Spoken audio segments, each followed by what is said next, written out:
On July 1st, the Dodgers suffered a disappointing 7-1 loss to the Athletics. Shohei Ohtani, who had been on an impressive run, struggled at the plate and finished the game 0-for-5. But what allegedly happened after the final out drew even more attention than the game itself.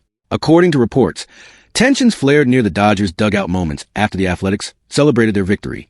Players from both teams reportedly exchanged heated words, and what began as trash talk quickly escalated into a confrontation involving Ohtani. Witnesses claimed the verbal exchange intensified within seconds, with players from both sides arguing face-to-face. One reporter near the dugout described the atmosphere as extremely tense, saying it looked as though a fight could break out at any moment. The situation reportedly escalated when physical contact was made during the confrontation, prompting Dodgers players to rush out of the dugout to support their teammate.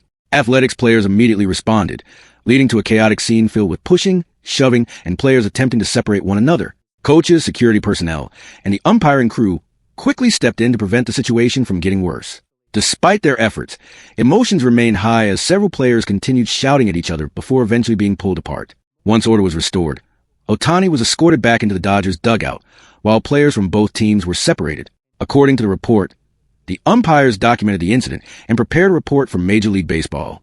Officials were expected to review all available television footage, dugout camera angles, and stadium security video to determine exactly how the confrontation started, identify everyone involved, and decide whether any disciplinary action will be necessary. Following its review, MLB reportedly determined that any physical confrontation after the final out would be considered a serious violation of league standards. According to the report, the players involved received 3-game suspensions and significant fines, while the league also warned that any future retaliation between the Athletics and Dodgers could result in much harsher discipline.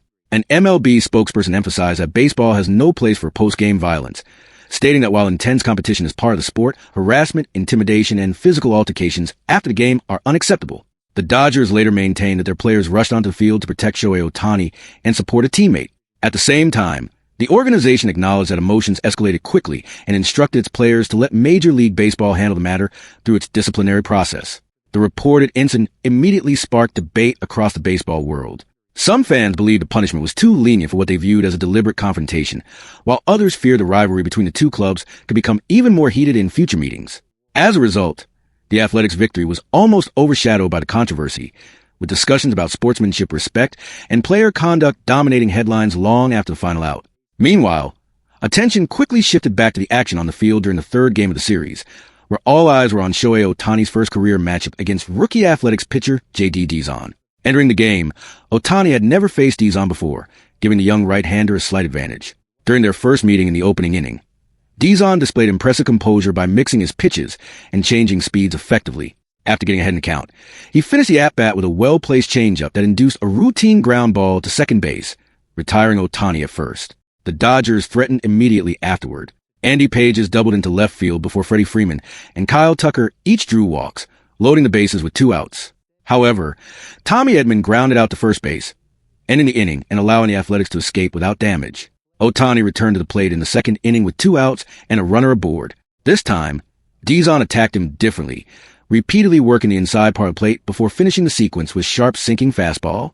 Ohtani made contact but could only hit another weak ground ball to first base, remaining hitless through his first 2 plate appearances. The Athletics then struck first in the bottom of the second. Dodgers reliever Chris Burns entered the game, but Jonah Heim wasted no time making an impact.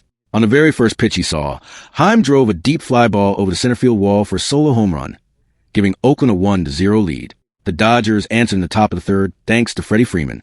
The veteran first baseman crushed a towering solo homer to straightaway center field, his 14th home run of the season, to even the score at 1-1. However, the momentum shifted once again in the bottom of the fourth as Chris Burns began struggling with a command, setting the stage for another Athletics rally.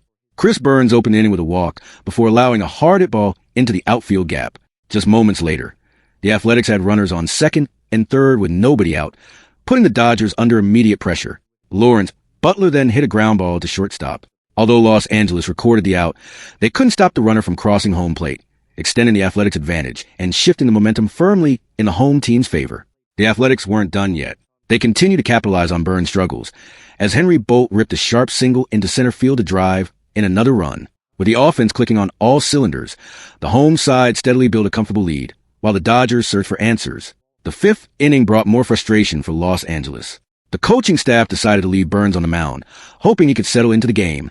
Instead, The decision backfired almost instantly. Shea Langeliers crushed the very first pitch of the inning over the fence for a solo home run, energizing the crowd and extending the Athletics' lead. The rally didn't stop there. A series of well-timed hits kept runners moving around the bases, and by the end of the inning, the Athletics had stretched the score to 6-1. Any hopes of a Dodgers comeback faded in the 8th inning.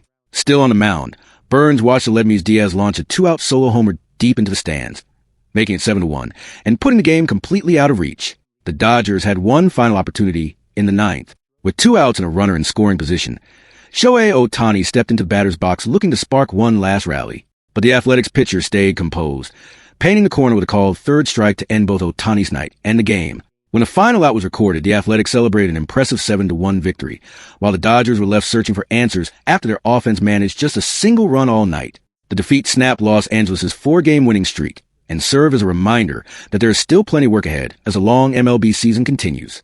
Thanks for watching. If you enjoyed this update, don't forget to like the video, subscribe to the channel, turn on notifications, and share it with your fellow baseball fans. We'll see you in the next one.